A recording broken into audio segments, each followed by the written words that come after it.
Remembered Eric Fromm, The Art of Loving, Escape from Freedom to Have or to Be.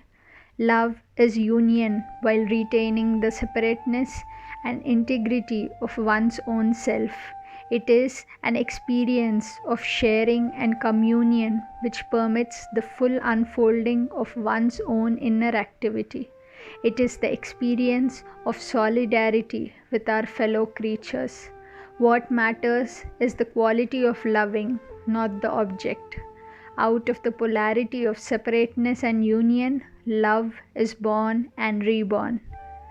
In loving, I am one with all, and I remain my unique, separate, limited self. Productive love always includes care, responsibility, respect, and knowledge. Care is actively concerned with the other's growth and happiness. Responsibility is responding to the other's needs, expressed or otherwise. Respect is relating to the other as she or he is. And knowledge is knowing this person relating to the core. The being and having modes are competing for the spirit of humanity. The having mode relies on the possessions that a person has. It is the source of the lust for power and leads to isolation and fear. The being mode depends solely on the fact of existence and is the source of productive love and activity and leads to solidarity and joy. Responding spontaneously and productively and having the courage to let go in order to give birth to new ideas. We are all capable of both these modes. Having and being are two fundamental modes of experience, the respective strengths of which determine the differences between the characters and various types of social character.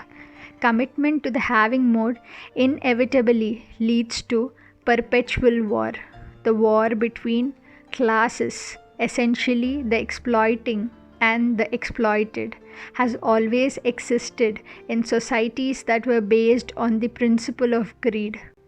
Loving mother offers unconditional love.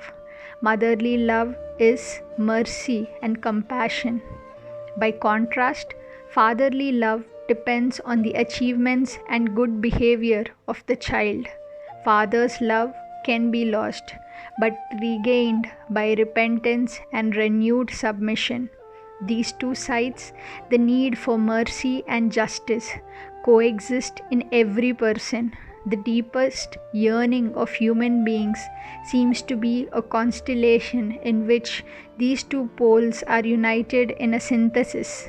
The work of peasant and artisan cooperated with nature, not raping but transforming nature.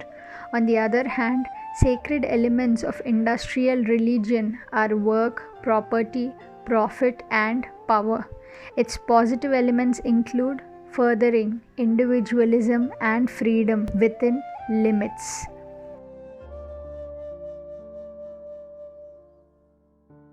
We know that infinite growth does not fit into a finite world. We have also become aware that economy should not be the content of life. If inner spirit is neglected, selfishness takes charge. A system of love for one's fellow human beings and life loses its significance and gets diluted. All of us have an essential inborn nature to satisfy the basic human needs of relatedness, transcendence, rootedness, identity, and a frame of orientation. We create society in order to fulfill this essential nature. However, our lives are usually a compromise between inner needs and outer demands.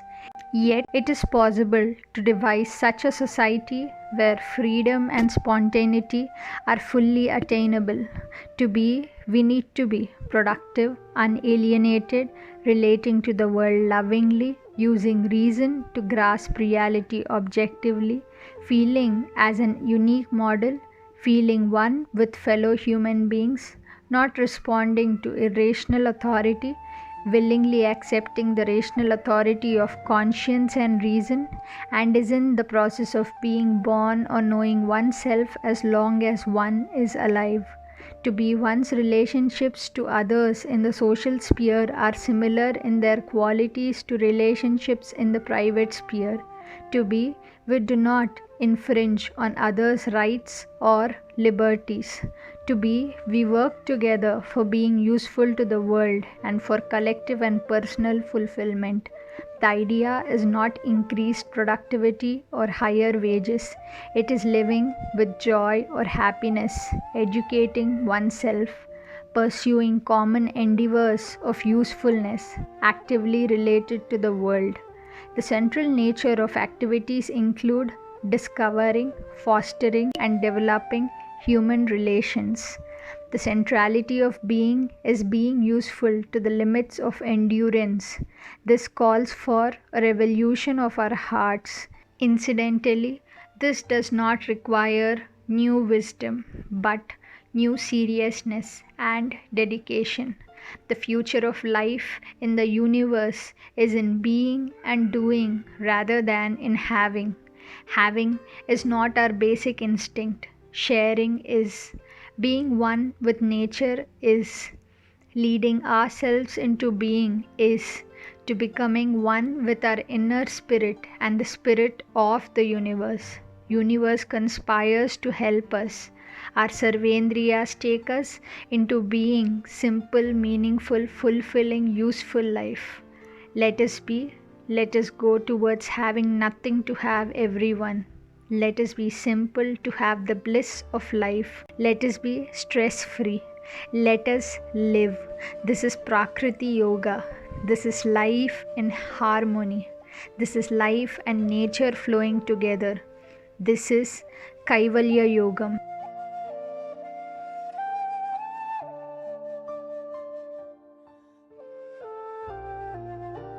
Can we be there? Yes, if we pursue Atma Yoga, if we live in the present into the flow of being useful, if we live to the diktats of the inner self, if we keep flowing, if we nudge one another along, if we practice not to have, if we practice not to acquire, if we just be, to love, learn, give, and flow. Krishna confirms that beings are part of Krishna himself. Join us in the world of yoga for life towards Krishna Yoga Siddhi. You will not regret it.